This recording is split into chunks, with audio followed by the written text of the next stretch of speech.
नमस्कार, मी पूजा कारेकर पोटपूजामध्ये आपल्या सगळ्यांचं स्वागत करते। आज मी तुम्हाला डिंकाचे लाडू कसे करायचे ते दाखवणार आहे। चला तर मग बघूया। 200 ग्रॅम गूळ, अर्धी वाटी बदाम, पाऊण वाटी गव्हाचं पीठ, आवडीनुसार काजू, किसमिस, खोबरं 1 वाटी, किसमिस तुमच्या आवडीनुसार, पिस्ता पण तुमच्या आवडीनुसार घेऊ शकता, आणि पाव वाटी डिंक, हा कच्चा आहे, 200 ग्रॅम तूप, खसखस अर्धा छोटा चमचा, सुंठ पावडर आणि खारीक पावडर तुमच्या आवडीनुसार।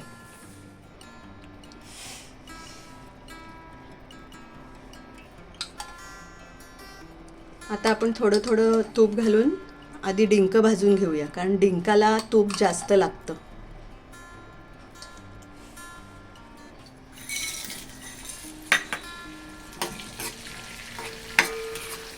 आता थोडा थोडा डिंक आपण या तुपामध्ये छान कुरकुरीत करून घेऊया।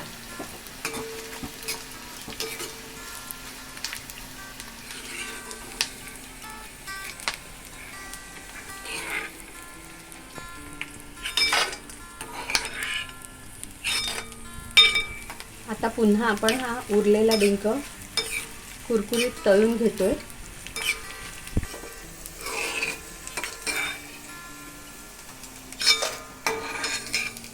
आता आपण बदाम तळून घेऊया, छान कुरकुरीत करून घेऊया।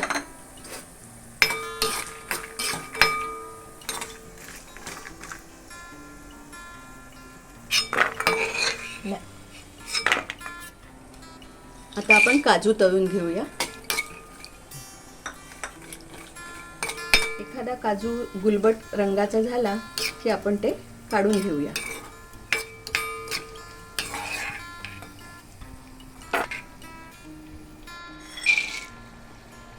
आता आपण पिस्ता भाजून घेऊया तुपामध्ये। पिस्ता आपण फार गरम करायचा नाहीये, थोडा गरम झाल्याबरोबर काढायचा, जास्त वेळ तुपात ठेवायचा नाहीये।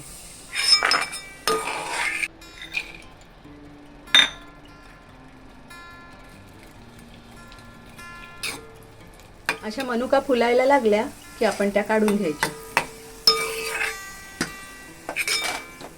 आता आपण काळ्या मनुका तळून घेऊया।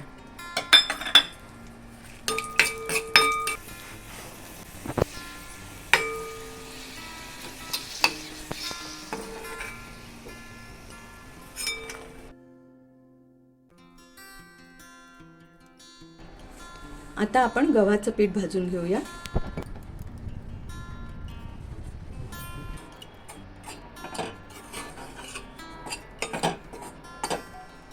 थोडंसं तूप घालून घेऊया आणि थोडं पीठ गुलबट होईपर्यंत आपण भाजून घेणार आहोत। आणि ते छान गुलाबी व्हायला लागलं की त्याचा एक छान खमंग असा सुगंध येतो, आणि मग त्याच्यावरून आपल्याला कळतं की आता हे पीठ आपलं भाजून झालेलं आहे।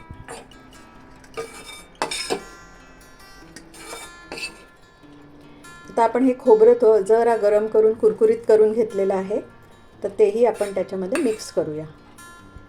आता आपण हे असे सगळे ड्रायफ्रूट्स बारीक करून घेऊया।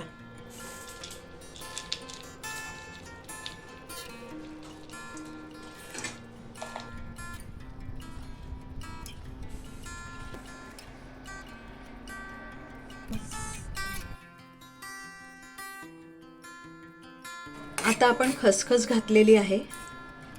खसखस जर आपण गरम करून घेतले गरम तुपामध्ये टाकून।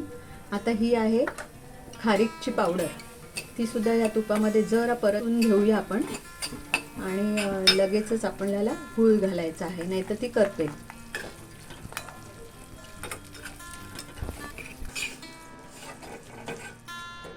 आता आपला हा गूळ वितळायला लागलेला आहे।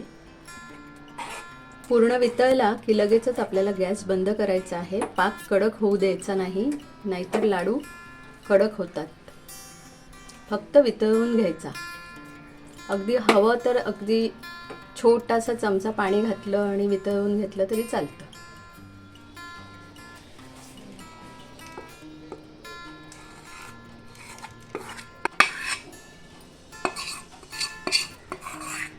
छान मिश्रण एकत्र करून घेऊया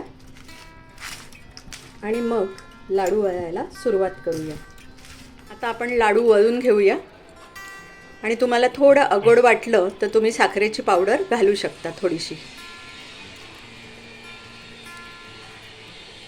आणि असं जरी मिश्रण आपण खाऊन बघितलं आणि कमी गोड लागलं तरीसुद्धा मनुका वगैरे दाताखाली आल्यानंतर त्याचा गोडवा तर आपल्याला जाणवतोच.